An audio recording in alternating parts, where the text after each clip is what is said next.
Hello friend, I am CMS Sandeep Kumar. अब मैं आपको online GST and indirect tax के बारे में अपडेट देने का काम करूंगा। यदि आप प्रोफेशनल स्टूडेंट हैं या फिर कॉर्पोरेट से लोग हैं, सोसाइटी के लोग हैं, यदि आपको GST पढ़ना है, समझना है, अपने आप को अपडेट रखना है, तो उनके लिए कुछ वेबसाइट्स हैं, लिमिटेड वेबसाइट हैं, केवल 3 वेबसाइट हैं जहां आपको फोकस करना है, जो डायरेक्टली गवर्नमेंट से रिलेटेड है। आप वहां रेगुलर विजिट करेंगे और जो आपका क्वेरी है, जो आपका प्रॉब्लम है, जिनके बारे में आप समझना चाहते हैं, यदि उसका आंसर समझना चाहते हैं तो आप डायरेक्टली इन्हीं वेबसाइट का यूज़ करेंगे तो बहुत ही सिंपल तरीके में आप इन चीज़ों को समझ सकते हैं। गवर्नमेंट का आप जो देख रहे हैं हमारे सामने, central board of indirect taxation and custom, इनके लिए गवर्नमेंट का वेबसाइट आपके पास ओपन है। गवर्नमेंट जितने भी GST काउंसिल मीटिंग करेंगी, रूल बनाएंगी, एक्ट बनाएंगे, सब के सब आपको यहीं से मिलेगा। सर्कुलर आएगा, नोटिफिकेशन आएगा, कुछ भी GST के बारे में अपडेट्स देना है गवर्नमेंट को तो एकमात्र वेबसाइट है गवर्नमेंट का cbic.gov.in, सब कुछ यहाँ से मिलेगा। अब थोड़ा हम GST को डीपली समझने का ट्राई करते हैं। हर काम को इंडिया में करने के लिए डिपार्टमेंट बना होता है या फिर कोई बॉडी बना दिया जाता है कि ये ऑर्गेनाइजेशन इनके लिए काम करेंगे।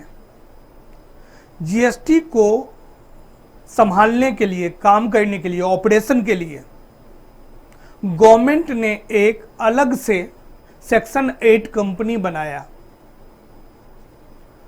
और उस सेक्शन 8 कंपनी का नाम है GSTN, GST नेटवर्क। उनका बिल्कुल वेबसाइट अलग है। ये ऑर्गेनाइजेशन है जो फंक्शन करते हैं, तो आप इनको देख सकते हैं एक बार कि GST के वेबसाइट हमारे पास अलग से GSTN के नाम से। यदि आपको ये वेबसाइट है, इस वेबसाइट पे मिलेगा कि ऑर्गेनाइजेशन किस तरह का है, इस ऑर्गेनाइजेशन में किसके शेयर्स हैं, ये ऑर्गेनाइजेशन ऑपरेट कैसे करती है, कौन कौन से पार्टनर्स हैं इनके जो GST प्रोसेस को, ऑपरेशन को कंप्लीट करने में गवर्नमेंट की हेल्प कर रही है, इस ऑर्गेनाइजेशन की हेल्प कर रही है। ये सारे डिटेल मिल जाएंगे। यदि GST से प्रॉब्लम होती है और कॉल सेंटर का अरेंजमेंट करना है तो गवर्नमेंट इन कंपनी के द्वारा करवाएंगे और इसी कंपनी का काम है GST को कंट्रोल करना, स्ट्रक्चर को संभालना, ऑपरेशन को मेंटेन करना, जिसका नाम हम लोग बोलते हैं goods and service tax network. ये एक सेक्शन 8 कंपनी है और इस कंपनी के स्ट्रक्चर के बारे में यदि आप देखना चाहेंगे तो डायरेक्टली आप gstn.org.in के वेबसाइट पे जाकर विजिट कर सकते हैं। आपको हर चीज़ क्लियरिटी के साथ मिल जाएगा। अब नेक्स्ट स्टेप आता है कि यदि हम टैक्स पेयर हैं, हम GST में अपने आप को रजिस्टर्ड करना चाहते हैं, हम रिफंड क्लेम करना चाहते हैं, ऑपरेशन चाहते हैं, तो इन दोनों वेबसाइट पे आपको हेल्प नहीं मिलेगा।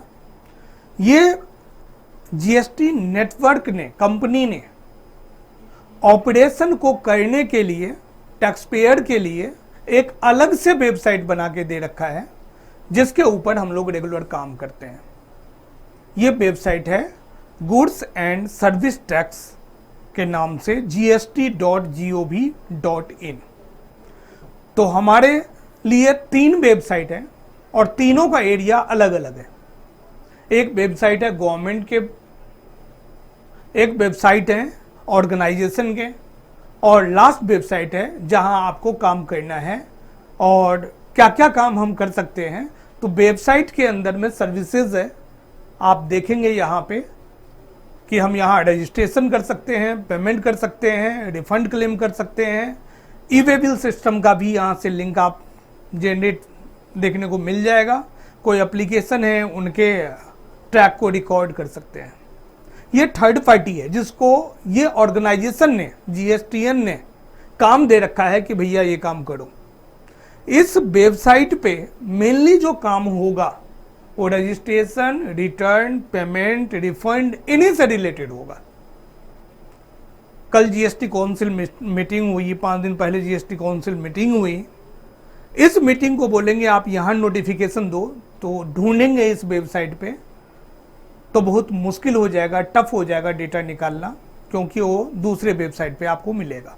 तो पहले हमें अपने आप को समझना पड़ेगा कि हमारे पास 3 वेबसाइट हैं, अलग अलग वेबसाइट हैं, और तीनों वेबसाइट का काम अलग अलग है।